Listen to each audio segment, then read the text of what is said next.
Video plus সংবিধান মনে রাখার ট্রিক্স। একটি দেশের সংবিধানের শুরুতে কী থাকা উচিত আসলে?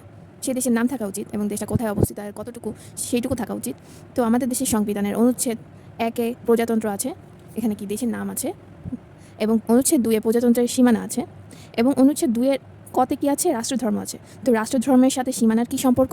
রাষ্ট্রধর্মের সাথে সীমানার সম্পর্ক হলো 1947 সালে কিন্তু দেশের সীমানা নির্ধারণ হয় হচ্ছে ধর্মের ভিত্তিতে। তাহলে রাষ্ট্রের সাথে ধর্মের সম্পর্ক রয়েছে, এজন্য অনুচ্ছেদ 2-এর কতে রাষ্ট্রধর্ম আছে, এবং অনুচ্ছেদ 3-এ রাষ্ট্রভাষা আছে।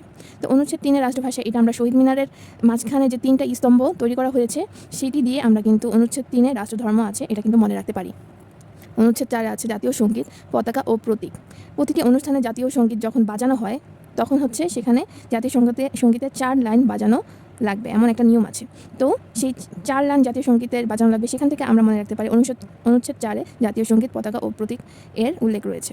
অনুচ্ছেদ 4-এর কয়ে জাতির পিতার প্রতিকৃতি দেওয়া আছে। তো 4-এর ক কৃতির সাথে 4-এর কয়ের মিল দেখতে পাই। 4-এর ক প্রতিকৃতি, এভাবে কিন্তু যদি আমরা মনে রাখতে চেষ্টা করি তাহলে কিন্তু মনে রাখতে পারবো। অনুচ্ছেদ 5-এ রয়েছে রাজধানী। অনুচ্ছেদ 5-এ রাজধানী আছে, সেটা কীভাবে মনে রাখবো? বাংলাদেশের রাজধানী হয় 5 বার: 1610 সালে, 1660 সালে, 1905 সালে, 1947 সালে, 1971 সালে। এই 5 বার রাজধানী পরিবর্তন হয়, সেটা মনে রাখতে পারবো আমরা। রাজধানী কোথায় আছে? সংবিধানের অনুচ্ছেদ 5-এ। অনুচ্ছেদ 6-এ রয়েছে নাগরিকত্ব। নাগরিকত্বর এই সংখ্যাটাতে কয়টি অক্ষর রয়েছে? ন, গ, র, ক, ত, ব। 6টি অক্ষর রয়েছে, তাহলে এর দ্বারা আমরা মনে রাখতে পারবো অনুচ্ছেদ 6-এ নাগরিকত্ব রয়েছে।